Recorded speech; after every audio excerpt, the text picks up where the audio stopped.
2 years ago, businesswoman Gina Miller, who had successfully challenged the British government, forced the Prime Minister Theresa May to call for a Commons vote on whether the United Kingdom could start the process of leaving the EU. Now it has been a year since the Article 50 has been triggered. A lot has happened since the UK voted to leave on Thursday the 23rd of June 2016 by 51.9% to 48.1%. The Leave campaign won the majority of votes in England and Wales, but every council in Scotland voted Remain. The turnout was really high at 72%, with more people turning out to vote than in last year's general election. Over 13 million people voted in the UK. However, according to a survey by Lord Ashcroft, younger voters were much more likely to vote Remain than older voters. Similarly, Watford, Professor of Political Science at the University of Manchester, suggests that areas with lots of younger voters tended to have lower turnout. Almost three-quarters of 18 to 24-year-olds said they voted to stay in the EU, compared with 62% of 25 to 34-year-olds. But who are the people aged 18 to 24 who voted to leave? So I went on a mission to find out why young people voted to get Britain out of the European Union. Before we start, let's go back to the beginning. What actually is Brexit? And how would that impact our lives or future generations? I went to Canterbury Christ Church University to talk to Professor Amelia Hartfield, who is a specialist in European and international relations. Well, Brexit obviously refers to the removal from the European Union of the United Kingdom, and this includes Scotland and Wales and also Northern Ireland. It means they will no longer be a political member of the Union. It also means they'll no longer be an economic member of the market that makes up the European Union. And that's the difference between a hard Brexit and a soft Brexit. A hard Brexit is a complete and total removal with a lot of space between Britain on one side and the European Union on the other. What would be the main reason, why young people voted to leave? Why young people voted to leave, and they did. There were a few. I think obviously they're in a minority, and I think they're feeling that they can't say it openly, and that they risk being sort of condemned by their peers if they say, well, actually, I voted to leave. I think they voted to leave for the same reason that normal quote unquote adults voted to leave. They don't see the European Union as a part of their future. They don't see it as beneficial. They see it as costly. They see it as a top-down, heavy, bureaucratic, red tape generating machine. Why bother? And possibly, in a sense, they are not able to see themselves within Europe. They don't feel European. What would be the impact for the future generation after Brexit? This is it, I suppose. For students, there is a risk that they may not be able to engage in mobility programs like Erasmus. They may be at universities that don't support funding languages, that don't support European studies. I think there was a report out a couple of weeks ago that suggested some areas in particular are hugely dependent on international students and European students. Things like IT, things like archaeology and anthropology. It was quite a widespread as well. I think the main risk is that Britain just becomes kind of a less interesting place to go. It seems that we, the younger generation, will be the ones being impacted the most. But still, some young people did vote to leave. So what are their concerns and who are they? So I will talk to young voters from all major parties except the Liberal Democrats, because their politics are very anti-Brexit and pro-European, so the chance of them voting leave are slim. Someone who is definitely anti-European is the UK Independence Party, known as UKIP. A new UK student society has just been formed at the University of Kent last year. I went to K-Bar, which is located on Canterbury campus, to meet Joe Simons, a history student but also the president of the University of Kent's UKIP student, who is also a big fan of Nigel Farage. I asked him about his view on Brexit. The most important reason for me was accountability. When you think about who you want governing you, making your laws, you want someone that you can vote in and then if you want to, vote them out again. We can vote in some MEPs in the European Parliament. That's it. So you think it's really corrupted? Yeah, it's working towards a federal Europe and a big European superstate rather than a nice diverse Europe full of different countries. Do you think Brexit really is a good thing for the UK? Or? Absolutely, yeah. When you think about the entirety of British history, we've been out of the EU obviously much longer than we've been in it, and even in the middle of the 20th century, when we didn't have our empire and we weren't in the EU, it wasn't all bad. After the conversation with Joe, I went back to Canterbury for an event organised by his society. It was a speech about Britain, Brexit, UKIP and the future. This was where I met Bill Etheridge, a member of the European Parliament for the West Midlands region for the UK Independence Party, and he told me that they could have done better during the EU referendum.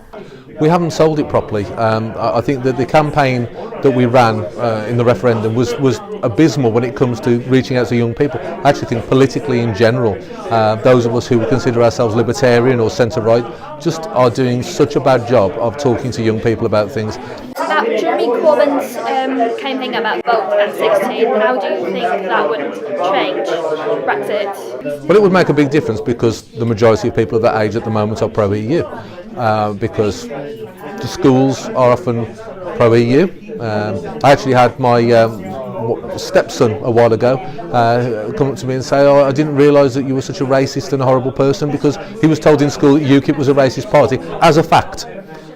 And there's so many things taught as a fact in schools. I would suggest they're opinions, and I think the problem is people like me haven't engaged enough and taken that on correctly. That's why I come to places like this, to have a debate with people and to say, look, you might not agree entirely with me, but I'm not exactly as I've been portrayed. And if we can get this debate going, we'll open people's minds, and that surely is what politics should be about, opening people's minds to new ideas. Going back to the January election in 2015, David Cameron was the Prime Minister and he promised an EU referendum in his party's manifesto. The Conservatives secured the majority of seats in Parliament. On Monday, I will commence the process set out under our Referendum Act, and I will go to Parliament and propose that the British people decide our future in Europe through an in-out referendum on Thursday, the 23rd of June. After the vote's result came out, Mr Cameron resigned on the next day, and he has suggested that Britain made a mistake in leaving the EU. Since then, Theresa May entered the Downing Street as Britain's second female Prime Minister. I have just been to Buckingham Palace, where Her Majesty the Queen has asked me to form a new government, and I accepted. She was also a Remain campaigner, but how do the Tories see Brexit now? I decided to ask a friend who voted Leave during the EU referendum. Jake Lamb is a second-year civil engineering student at the University of Greenwich, told me. He was worried about immigration and future job opportunities. My main reason of why I chose to leave the EU was due to the EU memberships. So obviously every country in the EU, including the UK, has to pay a membership yearly. So as a country we end up having to pay £17.4 billion a year. Also we do get some of that money back in terms of rebate, and we only roughly have to pay about £6.7 billion. Obviously if we left the EU, we wouldn't have to pay for any of those memberships, and that money could be used towards companies like NHS and other health services that we have, and the rest could go towards the economy. When seeing different parties' attitudes on Brexit, Labour is an interesting group to look at. Although Labour now has a plan to leave the EU, it has avoided spelling out in details how Britain can depart without deal in place. It seems that the Labour's position has become clearer after most of Labour MPs voted to trigger Article 50. But still, there is a clear division between its Remain voting and the Leave voting seats. So I talked to David Roberts, a graduate from the University of Portsmouth. Because I was so engaged with politics at the time, I keep reading headlines each day, and there'd be the Leave campaign saying one thing, and then the next day it would be the Remain campaign saying the complete opposite. And it was literally this to and fro, and it really annoyed me, and I just, like I said, coupled with me really disliking David Cameron, I just decided that I'm going to go against what he wants to do, because he campaigned to Remain. I'm just like, see what happens. And obviously I was at work the next day, and then I'm watching BBC News, and then I watch him resign, and I'm overjoyed. I'm going crazy. I'm like, he's actually resigned. So when you told your friends I voted to leave, what was their reaction? They went insane. Like I kept making like small little arguments, like just having a discussion, and they would say like, you're stupid and stuff, like you're so silly for doing this, like you don't know what you're jumping into. Like, that doesn't help one bit. Like, it's not a very progressive discussion, and it doesn't work towards, you know, working out how you can make this a success, if at all. If you type in Brexit support on Twitter, what would you find? There was one tweet came up that suddenly caught my eye. This was where I found Matt Gillow, a second-year political student at the University of Leeds. Like the other 70% of young people who voted Remain, Matt was one of them, and he also campaigned about it. But through the process of leaving the EU, he has now become totally a Brexit supporter. So I went on a trip to Leeds to meet him, asking his reason why he changed his mind. I think in the past year and a half since the referendum, my ideas and opinions have changed a bit. I've got more heavily involved in politics. I've worked with think tanks such as the Taxpayers Alliance, and changing my political priorities has made me kind of begin to believe that Brexit is a good thing, and that we are better off out of the European Union for various reasons, like free trade. As a young Conservative, one of my main issues that I care about is economic security and free markets and economic security for the future. And like Jeremy Hunt, the Health Secretary, put it quite well recently. He said that he campaigned to remain because he was worried about the economic fallout of leaving the European Union. But now we've seen, well, depending on which statistics you look at, we've seen that we haven't had that immediate kind of recession, that immediate backlash from leaving the European Union.